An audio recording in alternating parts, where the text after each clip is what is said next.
الرحمن الرحیم الحمد للہ رب العالمین وصلی اللہ وسلم وبارک علی عبدہ ورسول محمد وعلی آلہ وصحبہ اجمعین وعلی من تبعہم بإحسان الی یوم الدین اما بعد. شیخ محمد بن جمیل زینو رحمۃ اللہ علیہ نے اپنی کتاب کا آغاز کیا مقدمہ. سب سے پہلے انہوں نے ان الحمد للہ سے شروعات کی خطبے میں سننا.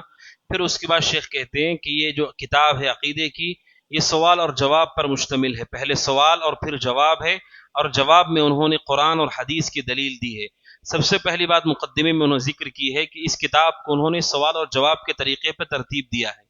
کیا یہ طریقہ درست ہے؟ یقیناً قرآن اور احادیث میں طریقہ مذکور ہے کہ تعلیم ایسے بھی دینا چاہیے، پہلے سوال کیجئے پھر جواب دیجئے.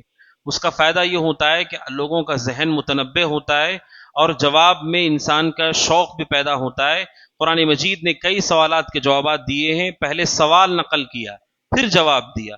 اللہ سبحانہ وتعالیٰ کہتا ہے یسألونک عن الاہلہ، اے اللہ کے نبی لوگ آپ سے چاند کے بارے میں پوچھتے ہیں. مشرکین نے آ کر کے رسول سے چاند کے بارے میں پوچھا، اللہ تعالیٰ نے سوال ذکر کرنے کے بعد جواب دیا. اولاد کو تعلیم دینے کا اچھا طریقہ ہے سوال اور جواب کی شکل میں تعلیم دینا. جوانوں کو تعلیم دینے کا طریقہ شاندار طریقہ ہے سوال اور جواب کی شکل میں تعلیم دینا. سب سے عظیم حدیث احادیث میں حدیث جبریل ہے. جس طرح قرآن مجید سورۃ الفاتحہ کو ہم کہتے ام الکتاب، پورے قرآن کا خلاصہ، حدیثوں میں سب سے بڑی حدیث ہے حدیث جبریل، جس میں جبریل علیہ السلام اللہ کے نبی کے پاس انسانی شکل میں آئے تھے.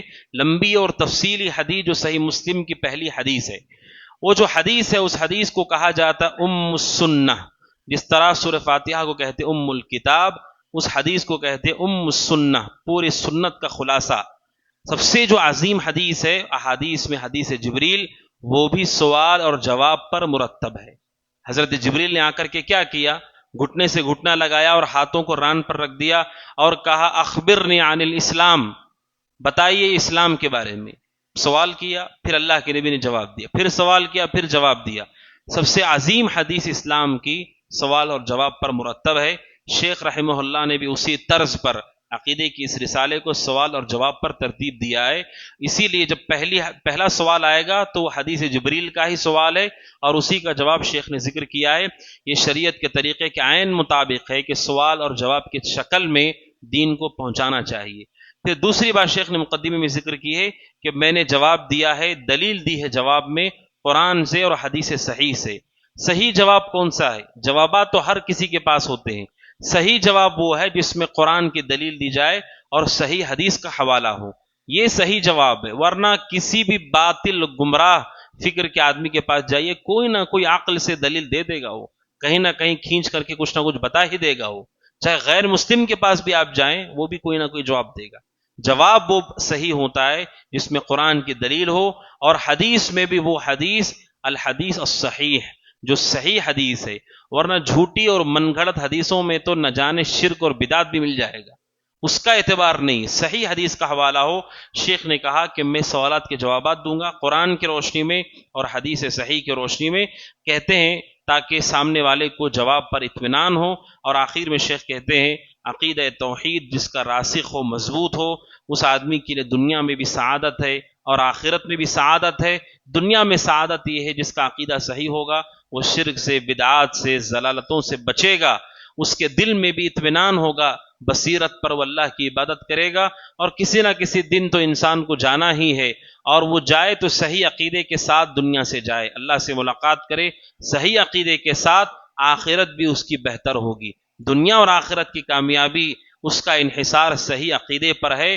قبر میں سب سے پہلے جو سوالات کیے جائیں گے، 3 سوالات، تینوں کا تعلق عقیدے سے ہے، احکام سے تعلق نہیں اس کا.